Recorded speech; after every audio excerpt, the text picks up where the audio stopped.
కులగణన విషయంలో తెలంగాణలో మాటలు తూటాలు పేలుతున్నాయి. బీసీల సంఖ్యపై ప్రభుత్వానివి తప్పుడు లెక్కలని ప్రభుత్వ లెక్కల ప్రకారం చూసుకున్న 56.3% రిజర్వేషన్లతోనే స్థానిక సంస్థల ఎన్నికలు నిర్వహించాలని ఎమ్మెల్సీ కవిత డిమాండ్ చేశారు. ఎమ్మెల్సీ కవిత వ్యాఖ్యలపై మంత్రి పొన్నం ప్రభాకర్ కౌంటర్ ఇచ్చారు. కులగణన చారిత్రాత్మక నిర్ణయమని, సర్వేను అడ్డుకుంటే బలహీన వర్గాలపై దాడి చేసినట్టే అన్నారు. అధికారంలో ఉన్నప్పుడు బీసీలకు న్యాయం చేయని వారు ఇప్పుడు విమర్శలు చేస్తున్నారంటూ మండిపడ్డారు.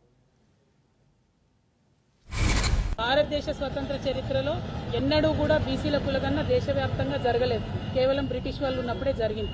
ఆ తర్వాత తెలంగాణ ప్రత్యేక రాష్ట్రంగా ఏర్పడ్డ తర్వాత గౌరవ ముఖ్యమంత్రి, అప్పటి ముఖ్యమంత్రి కేసీఆర్ గారి ఆధ్వర్యంలో తక్షణమే మనం సకల జనుల సర్వే ఒకటి చేసుకున్నాం, సమగ్ర కుటుంబ సర్వే చేసుకున్నాం. ఇప్పుడైతే రేవంత్ రెడ్డి గారి ప్రభుత్వం వచ్చిందో ఆనాటి నుండి ఈనాటి వరకు కూడా జాగృతి ఆధ్వర్యంలో, వివిధ సంఘాల ఆధ్వర్యంలో పూలే గారి విగ్రహాన్ని అసెంబ్లీలో పెట్టాలనేటటువంటి నినాదం తీసుకొని గత సంవత్సరం జనవరిలో మేము ఏదైతే కార్యక్రమం మొదలుపెట్టినామో దాన్ని రాజకీయంగా బీసీలకు రిజర్వేషన్లు సాధించుకోవాలనేటటువంటి పెద్ద విస్తృతమైనటువంటి లక్ష్యాన్ని తోడు చేసుకొని ఈ సంవత్సర కాలంగా రకరకాలుగా ఉద్యమాలు చేసినాం. మరి ఆ ఉద్యమాలకు తల ఒగ్గి కాంగ్రెస్ పార్టీ ప్రభుత్వం డెడికేటెడ్ బీసీ కమిషన్ వేయాల్సినటువంటి పరిస్థితి ఏర్పడ్డది.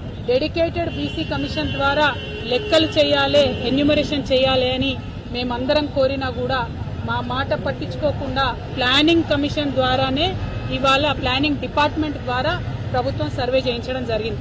కానీ ఆ సర్వే ఇవాళ ప్రతి ఒక్కరి మనసులలో ఉన్నటువంటి విషయం సరిగ్గా జరగలేదనేటటువంటి ఆలోచన ప్రతి ఒక్కరికి ఉన్నది. మీరు ఏ గ్రామంలో చూసినా, ఏ పట్టణంలో చూసినా మా ఇంటికి రాలేదు అనేటటువంటి ఒక మాట అన్ని చోట్ల వినబడుతున్నటువంటి మాట. ఇది నేను చెప్తున్నది కాదు, అన్ని కుల సంఘాలు, అన్ని రాజకీయాలు, ప్రతి ఒక్కరు కూడా మాట్లాడుతున్నటువంటి మాట. మాటలకే పరిమితమై ఎదుటి వారిని విమర్శించడానికి ఉపయోగించుకొని అధికారంలో ఉన్నప్పుడు న్యాయం చేయక, రాజకీయ పార్టీగా ఇప్పుడు కూడా మీ దాంట్లో ఉన్నటువంటి వాటికి న్యాయం చేయక మాట్లాడితే ఎవరు చూస్తూ ఊరుకోవడానికి లేరు.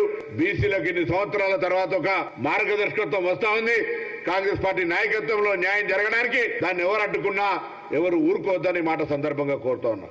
భవిష్యత్తులో పూర్తిగా మన చివరి అభ్యర్థి దాకా, చివరి వ్యక్తి దాకా ప్రభుత్వ ఫలితాలు అందేదాకా కూడా మన కార్యాచరణ కొనసాగాలని కూడా కోరుతా ఉన్నా. లేదో ఆ రాజకీయ పార్టీ, ఈ రాజకీయ పార్టీ అని కాదు, వాస్తవంగా చిత్తశుద్ధిగా కాంగ్రెస్ పార్టీ బలైన వర్గాలకు ఏ విధంగానైతే న్యాయం చేయాలనే సంకల్పంతో ఉందో ఆ సంకల్పం క్షేత్రస్థాయికి పోవడానికి ఎవరైనా అడ్డం పడే శక్తులుంటే వారిని ఎదుర్కొని వారికి ధీటుగా మీరంతా కూడా కార్యనిర్వాహక క్షేత్రంలో ఈ కార్యక్రమం క్షేత్రస్థాయి దాకా పోవడానికి సహకరించాలని కోరుతా ఉన్నాం.